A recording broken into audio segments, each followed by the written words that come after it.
Buckle up, buttercups, because we're diving into the wacky world of global economics. And no, this isn't one of those boring lectures your Econ 101 professor subjected you to. We're talking about a pivotal moment in history. August 15, 1971, when President Nixon threw a Molotov cocktail at the global financial system. Okay, maybe not literally, but he did something just as dramatic. He severed the dollar's ties to gold, ending the Bretton Woods system and ushering in the era of floating currencies. It was a decision that sent shockwaves through the world, and its reverberations are still felt today. Imagine a world where money was directly linked to a shiny precious metal. Sounds stable, right? Well, that's the world they were living in before Nixon's bombshell announcement. But as with most seemingly stable things, there were cracks in the foundation. Cracks that eventually led to the whole damn thing crumbling. We'll get to that, but first let's rewind a bit and understand the system Nixon blew to smithereens. Picture this. It's 1944, World War II is winding down, and the global economy is about as stable as a unicycle on a tightrope. The Allied nations, wanting to avoid another economic meltdown like the Great Depression, gathered in Bretton Woods, New Hampshire to hammer out a new monetary order. What emerged was the Bretton Woods Agreement, a system designed to prevent another global economic catastrophe. The agreement established a fixed exchange rate system with the US dollar as the world's reserve currency. What does that mean, you ask?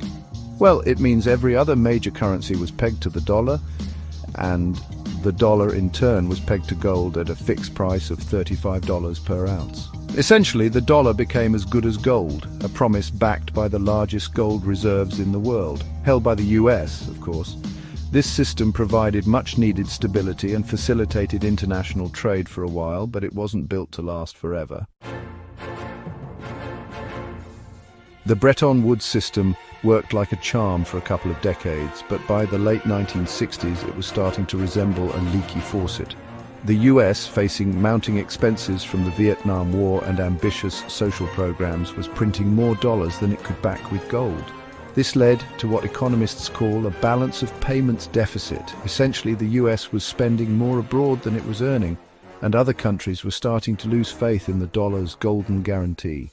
Imagine you're at a poker game and one player keeps writing IOUs instead of putting actual chips on the table. Sure, they promise those IOUs are good as gold, but after a while, you'd start to get a little suspicious, right? That's precisely what was happening with the US dollar. Countries like France and Germany, holding piles of US dollars, started demanding actual gold in exchange for their greenbacks. The US gold reserves were dwindling faster than a bag of chips at a Super Bowl party, and something had to give. Section 4. Nixon's gamble, severing the dollar's golden chains. Enter Richard Nixon, stage right, with a swagger and a plan. Faced with a rapidly depleting gold reserve and a looming economic crisis, Nixon made a bold move that would forever alter the global financial landscape. On that fateful Sunday evening in August 1971, he announced that the US dollar would no longer be convertible to gold. Just like that, the Bretton Woods system was dead, and the world was thrust into uncharted financial territory. This wasn't just some abstract economic policy, it was a seismic shift that impacted everyone from Wall Street tycoons to everyday folks trying to make ends meet. The dollar, no longer tethered to gold, was free to float, its value determined by the whims of the market. It was a risky gamble, one that could have sent the global economy into a tailspin, but it was a gamble Nixon felt he had to take. Section 5. Currency chaos and the rise of fiat. The immediate aftermath of Nixon's announcement was, to put it mildly, chaotic. Currencies fluctuated wildly, inflation soared, and economists were running around like chickens with their heads cut off.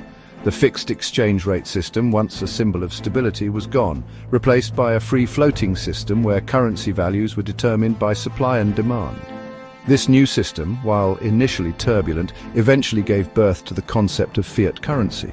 Fiat currency, unlike its gold-backed predecessor, derives its value from the government's declaration that it is legal tender, not from any intrinsic value. Think of it like a government-issued IOU. It's only worth something because the government says it is.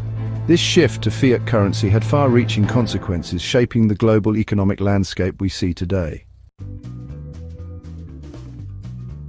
Section 6. From dollars to reals, modern currency practices.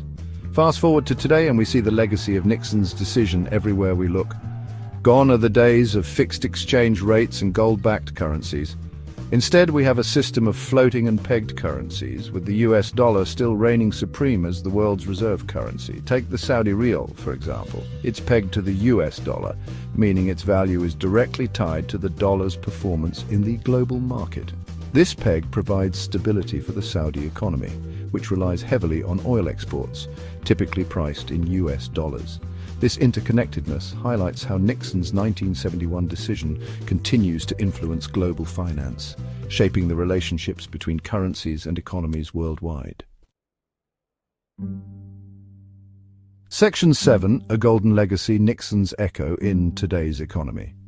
Nixon's decision to sever the dollar's ties to gold was undoubtedly a watershed moment in economic history. It ushered in the era of fiat currencies, floating exchange rates, and a global financial system where the US dollar, despite no longer being backed by gold, still holds immense power. This system, while not without its flaws, has been the driving force behind international trade and investment for the past 5 decades. Whether it will continue to be sustainable in the long run is a question for another day, but one thing is certain. The ghost of Nixon's 1971 decision continues to loom large over the global